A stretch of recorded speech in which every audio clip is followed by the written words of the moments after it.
Assalamualaikum warahmatullahi wabarakatuh. Selamat pagi semuanya. Di sini, kelompok 4 akan memaparkan materi tentang konsep validitas, reliabilitas, practicability, efisiensi, dan effectivity.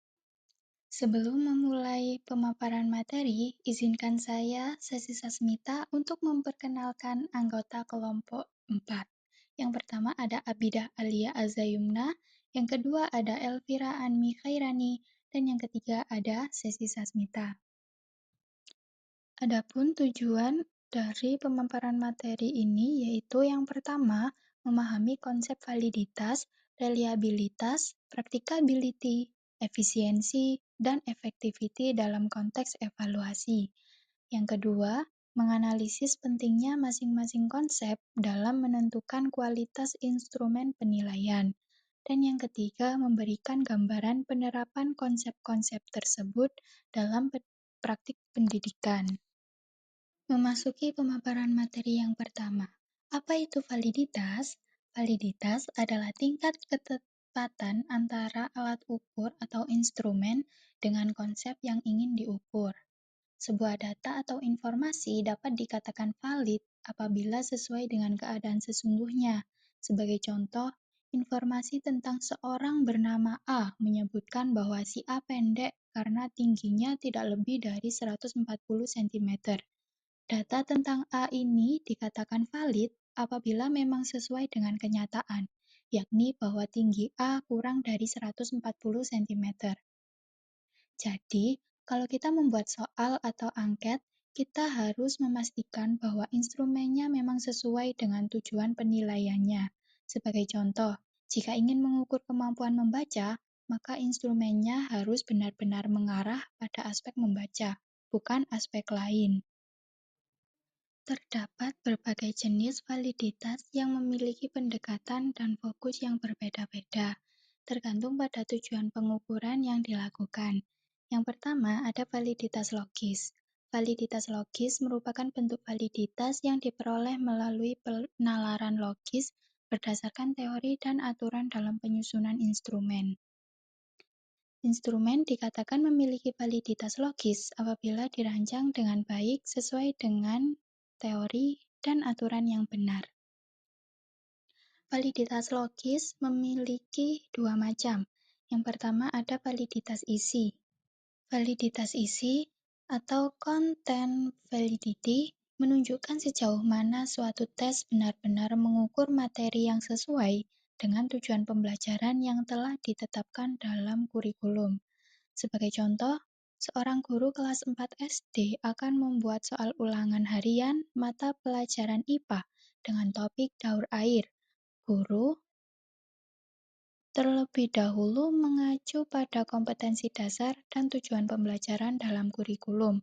Guru kemudian memetakan materi penting seperti proses penguapan, kondensasi, presipitasi, dan infiltrasi.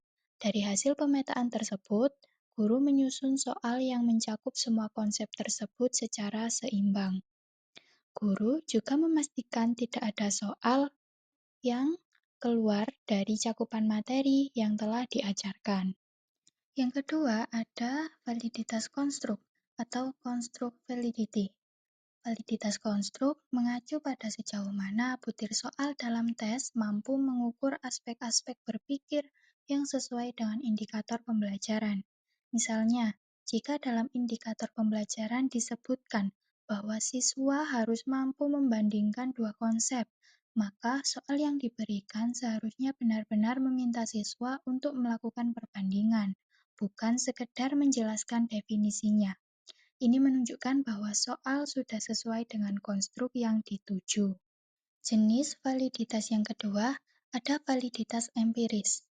Validitas empiris merupakan bentuk validitas yang diperoleh dari pengalaman nyata, bukan hanya berdasarkan teori atau ketentuan penyusunan instrumen. Dalam konteks evaluasi, validitas empiris dibuktikan dengan membandingkan hasil instrumen dengan kriteria tertentu, baik yang sudah ada maupun yang diprediksi akan terjadi. Validitas empiris ini juga ada dua macam. Macam yang pertama yaitu validitas ada sekarang atau Concurrent validity. Validitas ada sekarang adalah jenis validitas empiris yang menunjukkan kesesuaian hasil tes dengan data pengalaman yang sudah ada saat ini. Contohnya, seorang guru dapat menilai validitas tes sumatif dengan membandingkan hasil tes tersebut dengan nilai ulangan harian atau nilai sumatif sebelumnya sebagai kriteria pembanding.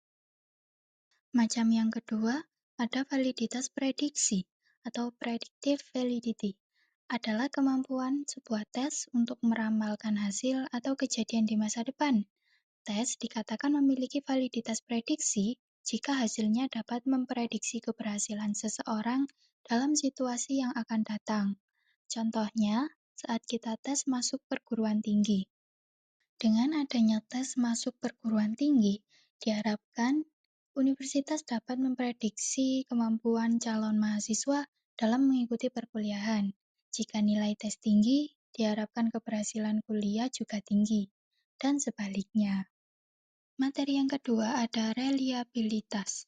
Reliabilitas mengukur tingkat kepercayaan terhadap hasil tes yang diperoleh.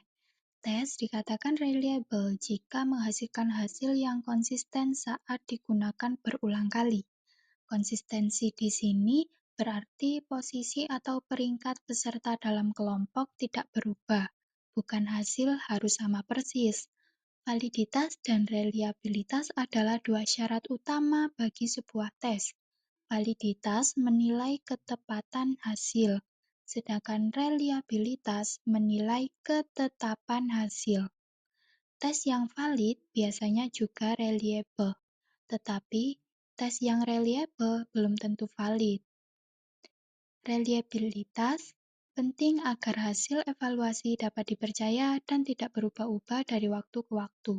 Contohnya, jika siswa A nilai awalnya lebih rendah dari siswa B, hasil tes berikutnya juga harus menunjukkan posisi yang sama.